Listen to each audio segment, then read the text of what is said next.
was just meant to be. You're coming back to me, 'cause this is pure love, 'cause this is pure love.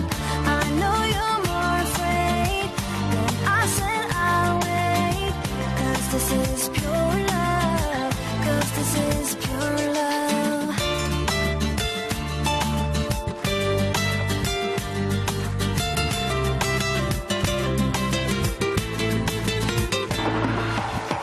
میخوام تنه قشنگ تو بغلم بگیرم، بگم مگه نباشی کارم تمومه